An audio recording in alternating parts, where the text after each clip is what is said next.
Okay, guys, I'm just going to recap Tesla here. I think we can consider this a win. It's at 164 after hours. Very incredible earnings call, in my opinion.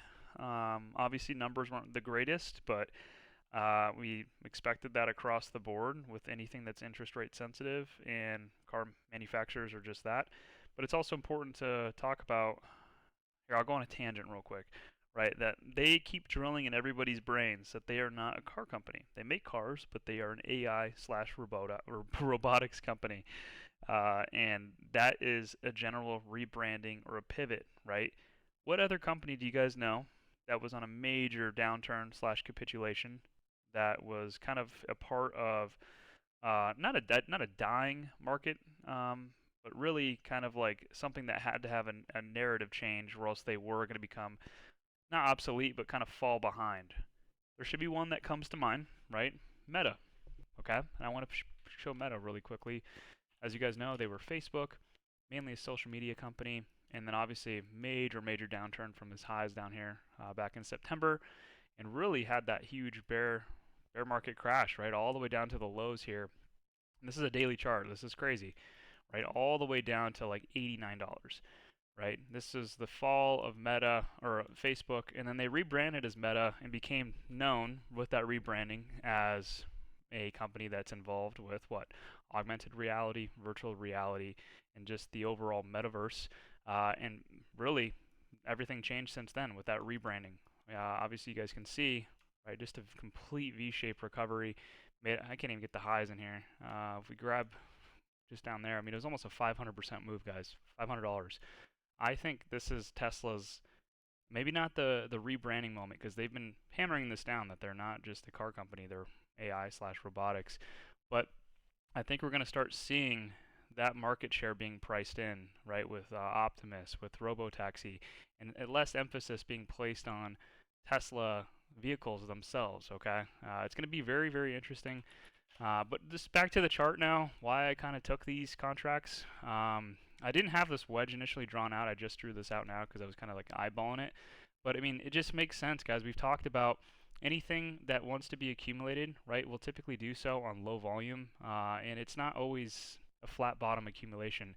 A lot of the times they have to pair, especially if it's something that people really want. And when I say people, I mean big institutions, right? If they want to accumulate something, they need to have that switching of hands, and that occurs through lower lows, unfortunately, and that psychs a lot of people out.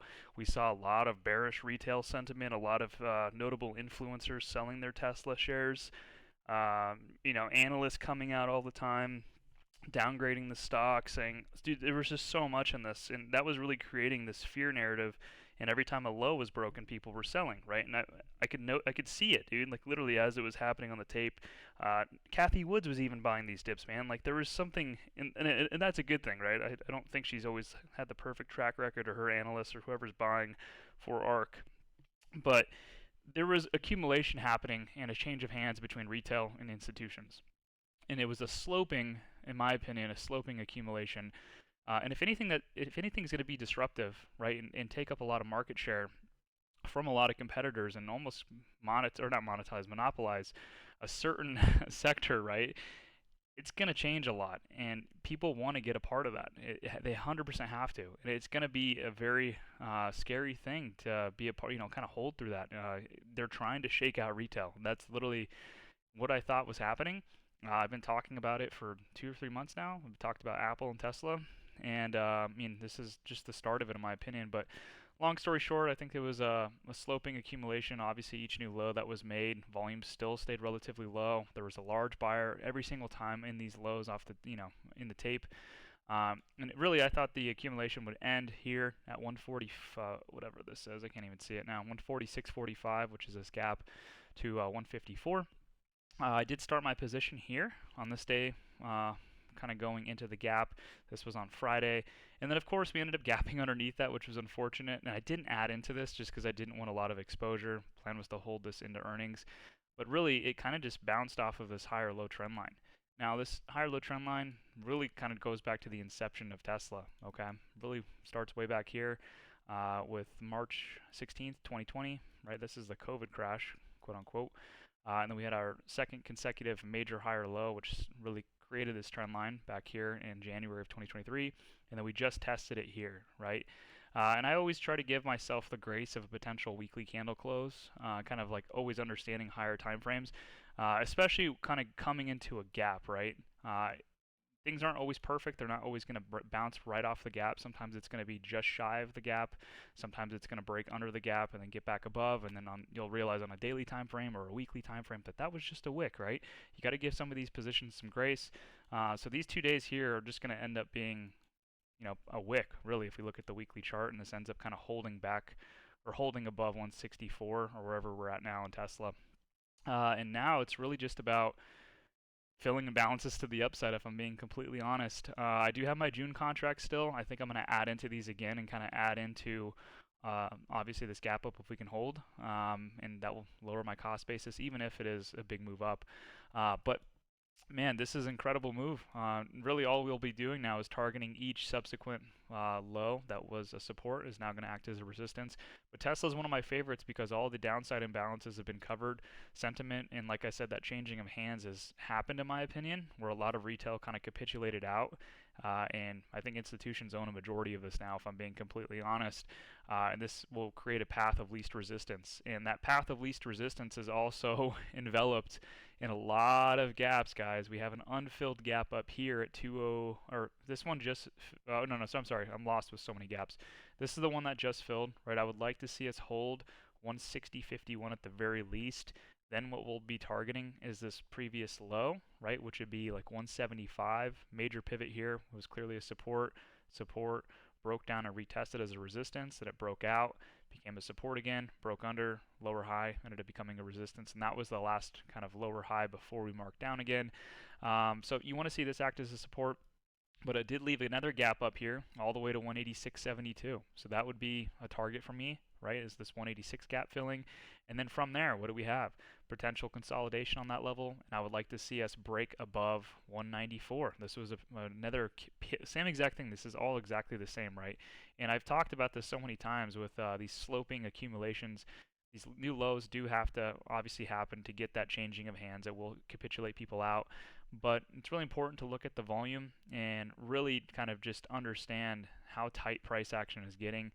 And like, guys, I can't, dude, I'm so excited for this stock.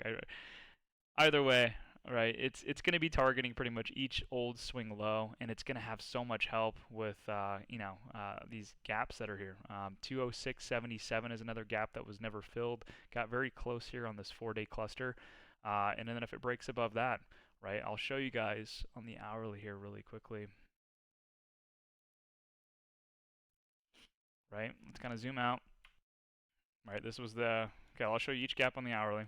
Right, so this is the one that we just covered. This is the one we're going to be targeting, right? And then we have another one here, right, which is my blue mark. But the major one on the dailies here, 207. Once again, we have another hourly gap here, right? Bear imbalance here, like I will just say 220. And then another one here, right? Don't have one here, but this pretty much has imbalances all the way back up to like 220. All right, I didn't even cover this one, like 230. I think this is going to move pretty aggressively over the summer. So long story short, I do think that this is going to be a long side focus kind of moving forward. I think this is going to have a meta-like recovery and a meta-like rebranding move.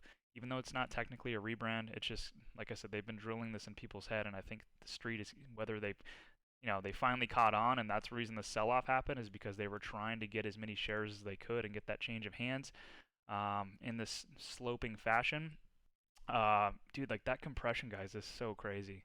It did slip under, but like this is almost picture perfect. I don't know what else to say. I'm just very excited for this stock. I do think this comes back up to 250, and we'll talk about all-time highs after that. I mean, obviously, like I said, we're going to be targeting all these old swing lows, and we have to clear those, base those, and then kind of keep moving along. But path of least resistance is now to the upside with these imbalances, and kind of a new shift here that I'm seeing. But yeah, just want to go over that real quick. Why I took that trade, why I was pretty dead set on this recovering. Why when a lot of people were thinking this was, the death of Tesla, and it was going to break under this trend line, and it was going to come all the way down to 103. While I kind of stepped in and went long, and I took shares. I've been long. I'm not going to hide that. I've been red on my Junes for a while now. But all you need is a little momentum, and then you can add into those, especially with the longer dated stuff. Shorter dated, obviously I'll take profits on those tomorrow. Secure what is, I think it'll, like I said, it'll be like 1400, 1500, 1600, somewhere in that range per con. Close those out, maybe just add to shares, or maybe that's what I'll use to size into my Junes, or even roll, right? I can always roll to like September or October. Try to get further into the year to potentially get that interest rate cut, which will help out as well. So yeah, we'll see how this ends up performing, but I'm very, very optimistic about Tesla here.